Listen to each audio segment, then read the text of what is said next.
Hello friends, welcome to our channel let's nurture our minds. घुटनों में या joints में कड़कड़ की आवाज आना, बोन्स में आवाज आना, ये एक प्रॉब्लम है जिसके बारे में बहुत से लोग मेरे से पूछते हैं कि उसको कैसे कम किया जाए। घुटनों में आवाज या तो जॉइंट्स में आवाज क्यों आती है? एक्चुअली मसल्स और बोन्स के बीच में नाइट्रोजन के बबल्स जो है वो ट्रैप हो जाते हैं और जब इनको किसी स्पेसिफिक पोजीशन में निकलने का मौका मिलता है तो वो एक आवाज के साथ निकलते हैं। वो कड़की आवाज होती है और ये ऐसे तो कोई ऐसा हेल्थ इशू नहीं है कि इससे बहुत बड़ी प्रॉब्लम हो जाए, क्योंकि मेरे कजन ब्रदर को भी थी। वो जब खाना खाना शुरू करता था तो उसके यहाँ पर आवाज आती थी। जैसे ही फर्स्ट 3 बाइट वो लगाता था, 3 बार 4 बार मुंह हिलाता था, यहाँ से हर बार खट खट खट ये आवाज आती थी। उसके बाद वो अपना पूरा खाना खाता था, तब आवाज नहीं आती थी। अगर बीच में रुकना पड़ गया, दोबारा शुरू किया तो फिर से आवाज आती थी। तो ये कोई हेल्थ इशू नहीं था, लेकिन उसको बड़ा कॉन्शियस रहना पड़ता था। बड़ी ऑकवर्ड पोजीशन हो जाती थी, 4 लोगों के बीच में बैठ के खाना खा रहा है और खट खट खट बजते जा रहे हैं। तो ये जो आवाजें हैं ये ना आए, उसके लिए मैं कुछ रेमेडीज शेयर करूंगी। अगर इसके साथ साथ पेन भी स्टार्ट हो जाए तो उसका इमीडिएट इलाज करना बहुत जरूरी है। घुटने में हो, गर्दन में हो, कोहनी में हो, शोल्डर में हो, कहीं भी है, अगर जॉइंट के में आपके पेन है तो उसका इमीडिएटली इलाज करना जरूरी है। और अगर आप इमीडिएटली इलाज करते हैं तो वो घरेलू इलाज से काम चल जाता है। लेकिन अगर उस प्रॉब्लम को इतनी ज्यादा बढ़ा देते हैं, फिर जो घरेलू रेमेडीज के भी कंट्रोल से बाहर हो जाती है कई बार चीजें। जैसे जैसे एज बढ़ती है ये जॉइंट पेन जो है वो और ज्यादा बढ़ता जाता है, क्योंकि एज के साथ साथ जो हमारी कार्टिलेज है वो कमजोर हो जाती हैं, बोन्स जो है वो रफ हो जाती है, खुरदुरी हो जाती है और आपस में टकरा टकरा के उनके अंदर दर्द होता है। किसी भी उम्र तक ये दर्द ना हो, उसके लिए मैं कुछ एक रेमेडी शेयर करूंगी। एक्चुअल में मैं ये सीरीज स्टार्ट कर रही हूँ जिसमें घुटनों के लिए दर्द ना हो उसके लिए मैं क्या करना चाहिए, क्या खाना चाहिए और कैसे खाना चाहिए, वो मैं बताऊंगी। आज का वीडियो जो है वो है क्या करना चाहिए उसके बारे में। एक्चुअल में आज से करीब 15-16 साल पहले मेरे हस्बैंड को घुटनों में प्रॉब्लम हुआ था और इतना सीवियर प्रॉब्लम हो गया था कि उनको लगता था चलना फिरना बड़ा मुश्किल हो जाएगा। होता क्या है कि जब थोड़ा थोड़ा दर्द स्टार्ट होता है तो हम अपनी मूवमेंट कम कर देते हैं। जितनी मूवमेंट कम करते हैं उतने घुटने या उतने जो जॉइंट्स हैं वो स्टिफ होना शुरू कर देते हैं और जैसे जैसे वो स्टिफनेस बढ़ेगी उतना पेन बढ़ेगा। मूवमेंट कम हुई, स्टिफनेस बढ़ी तो पेन बढ़ा। अगर हम मूवमेंट बढ़ाएंगे, स्टिफनेस कम होगी तो पेन कम हो जाएगा। तो ये एक सर्कल होता है। हुआ ये कि वो उन दिनों में हमारे पास गाड़ी तो थी नहीं, स्कूटर से ऑफिस जाते थे। तो ऑफिस पहुंचने के बाद स्कूटर से उतर के स्कूटर को स्टैंड लगाना भी एक प्रॉब्लम हो गई थी। उनको लगा कि अब क्या किया जाए, तो उन्होंने रिक्शा में जाने की कोशिश की। तो पैर उठाते हैं तो उसमें बैठना भी, और डॉक्टर ने इलाज जो बताया था वो पहले मैं आपको बता देती हूँ। तो डॉक्टर ने उनके सारे टेस्ट करने के बाद उनको कहा कि आपके जो जॉइंट्स की कार्टिलेज है वो खत्म हो गई, उनका ग्रीस खत्म हो गया है, हम आपको एक इंजेक्शन देंगे। अगर उस इंजेक्शन से ठीक होता है तो अच्छी बात है, अदरवाइज आपके घुटने रिप्लेस करने पड़ेंगे। और इंजेक्शन हमने मंगवा के रख लिए थे क्योंकि पेन बेरेबल नहीं था, अनबेरेबल पेन था, बहुत ज्यादा था, तो हमने इंजेक्शन मंगवा के रख लिए थे। अब हुआ ये कि ऑफिस जाना जरूरी था, दूसरा ऑफिसर छुट्टी पर था तो इसलिए डेली जाना था। इन्होंने पहले दिन गए, बहुत परेशानी से पहुंचे, दूसरे दिन गए थोड़ी कम परेशानी हुई, लेकिन तीसरे दिन खुद को ये महसूस हुआ शायद आज परेशानी कम हुई है, शायद आज दर्द कम हुआ है। और चौथे, पांचवें, छठे दिन तक वो दर्द था जो वो अपने आप कम होता चला गया। तो इन्होंने जो छुट्टी लेने का सोचा था कि मैं 1 महीना रेस्ट करूंगा, इन्होंने बोला कि नहीं, अब मैं छुट्टी नहीं लूंगा, मैं डेली वॉक करके ऑफिस जाऊंगा and I am feeling better. अब आप यकीन मानिए कि 1 महीने में वो दर्द, चलने में दर्द तो सहा, लेकिन 1 महीने में 50% प्रॉब्लम वाज सॉल्व। फिर अब ये सोचा गया कि क्या इंजेक्शन लगवाए जाए, क्योंकि वो तो ला के रखे हुए थे। हमने कहा कि नहीं, हम अपना ये वॉकिंग वाला ही तरीका अपनाते हैं और इसी से देखते हैं। 6 महीने लगे, लेकिन 6 महीने से आज का दिन है, कभी दोबारा घुटने में प्रॉब्लम नहीं हुई। कहाँ तो उनको रिप्लेस करने के लिए बोल दिया था, कहाँ तो उनको इंजेक्शन के लिए बोल दिया था, कभी कोई प्रॉब्लम नहीं हुई, बिल्कुल ठीक चलते। ही 76 ईयर्स ओल्ड और आज भी वो 6-7 किलोमीटर लगातार चल सकते हैं। तो ये है अपने घरेलू जो हम कोशिशें करते हैं उनका नतीजा। तो चलिए बताती हूँ क्या क्या करना चाहिए। सबसे पहला तो यही है कि आप अपनी मोबिलिटी को कम ना करें, एक्टिविटीज को कम ना करें। दर्द होता है तो भी जितना आप चल सकते हैं उतना चलें, चाहे साइकिलिंग करें, स्विमिंग करें या वॉकिंग करें, जो आप कर सकते हैं वो करें, लेकिन मोबिलिटी को कम नहीं करें। पेन होगा लेकिन धीरे धीरे धीरे धीरे करके वो कम हो जाएगा। हाँ, उतना नहीं करें कि आप अनबेरेबल है और आप बिल्कुल बहुत जबरदस्ती करें उसके साथ, किसी भी पार्ट के साथ जबरदस्ती नहीं, लेकिन हाँ धीरे धीरे करके चलने चाहिए। पहले तो सबसे पहली है कि आप अपनी एक्टिविटीज को कम ना करें। ऐसा करने से जो कार्टिलेज टिश्यूज हैं वो मजबूत होते हैं और जो मसल्स हैं उनमें स्ट्रेंथ आती है। तो जो मसल्स बोन्स को और इन सबको सपोर्ट करते हैं उनमें स्ट्रेंथ आती है, और जब उनमें स्ट्रेंथ आती है तो ये जो पेन है वो अपने आप कम होना शुरू हो जाता है। नंबर 2 पर है स्ट्रेंथनिंग एक्सरसाइजेस करनी चाहिए। आप जमीन पर लेट जाएं या हार्ड बेड पर ले जाएं, गद्दे पर नहीं लेटना है, और अपना एक पैर को ऊपर उठाएं। कहीं से आप बिल्कुल सीधे लेटे हुए हैं, स्ट्रेट लेटे हुए हैं, और एक पैर को आपने लिफ्ट करना है, घुटना नहीं मोड़ना है, एक पैर को लिफ्ट करना है 1 से 1.5 फीट ऊंचे तक, वहां पर होल्ड करके रखना है और उसको धीरे धीरे नीचे करना है, फिर ऊपर करना है, फिर होल्ड करना है और नीचे करना है।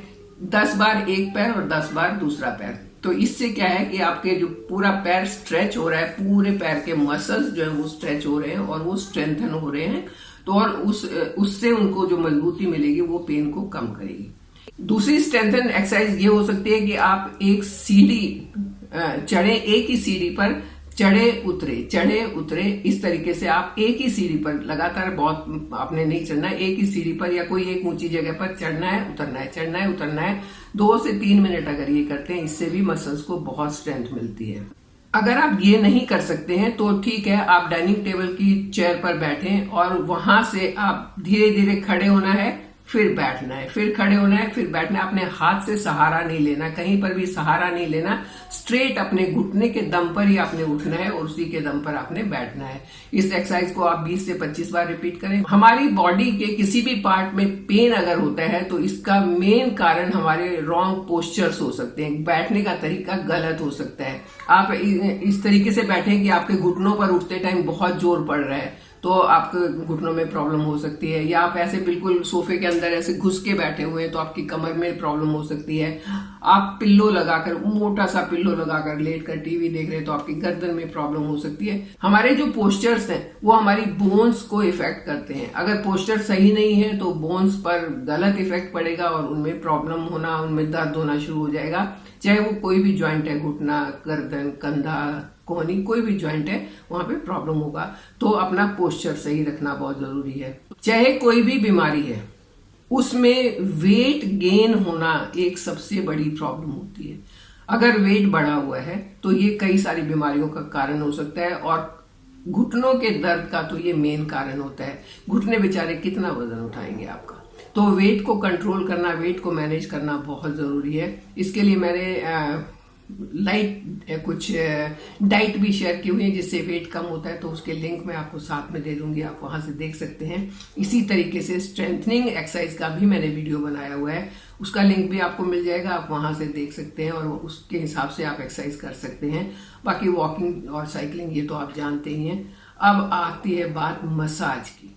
मसाज के लिए भी मैंने कई सारे ऑयल्स जो है वो शेयर किए हुए हैं कि कैसे उस ऑयल को बनाना है जो ज्यादा फायदा करेगा। आप उनमें से कोई भी चुन सकते हैं, उसके लिंक भी आपको मिल जाएंगे, आप उससे मसाज कर सकते हैं। और मसाज के लिए कहीं बाहर जाना जरूरी नहीं है, आप सेल्फ मसाज के तरीके मैं आपको बताती हूँ, उस तरीके से मसाज करें तो बहुत ज्यादा फायदा होगा। और सेल्फ मसाज है तो आपको किसी के ऊपर डिपेंड भी नहीं रहना पड़ेगा।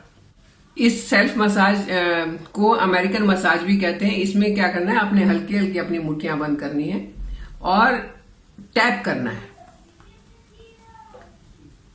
यहां से आप स्टार्ट करेंगे टैप करना और नीचे तक करेंगे, घुटने के ऊपर से जाएंगे और नीचे तक करेंगे। इस तरीके से आपने कम से कम 10 बार ऐसे टैप करना है, बहुत जोर जोर से नहीं मारना है। आप एक हाथ से ऐसे भी कर सकते हैं या दोनों हाथ को एक साथ भी चला सकते हैं। दूसरी मसाज जो है उसमें आपको उंगलियों से, ये 2 उंगली आपने लेनी है, ये 2 उंगली दबानी, इन उंगलियों से अपने घुटने के चारों तरफ या जिस भी जॉइंट में पेन है उसके चारों तरफ टैप करना है, ऊपर से फिर चारों तरफ, और फिर इसी तरीके से पैर को सीधा करके नीचे भी आपने करना है, दोनों साइड आपने टैप करना है।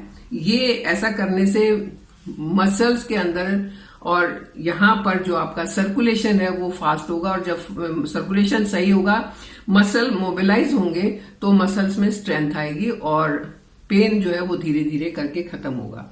इससे टिश्यूज के ऊपर हल्का सा प्रेशर भी आएगा। जब आप ऐसे करेंगे तो टिश्यूज के ऊपर हल्का सा प्रेशर भी आएगा, जो प्रेशर उन टिश्यूज को मजबूत करेगा।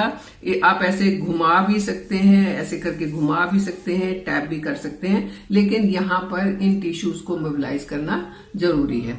अब थर्ड जो एक्सरसाइज है जो ऑयल के साथ होगी, वो आपने अपनी हथेलियों के ऊपर ऑयल लेना है और दोनों हाथ से ऊपर से नीचे की तरफ, थाई से लेके और नीचे पिंडली तक आपने एक्सरसाइज करनी, सिर्फ घुटने की नहीं करनी है। मतलब जहां भी आपके जिस भी जॉइंट में पेन है उस जॉइंट के आगे पीछे के पार्ट तक मसाज करनी है। एक साथ प्रेशर देते हुए नीचे तक जाना है, एक साथ प्रेशर देते हुए नीचे तक, फिर साइड से, और फिर पैर को सीधा करके नीचे से ऊपर की तरफ, दोनों हाथ एक साथ चलेंगे और इस तरीके से आप मसाज देंगे।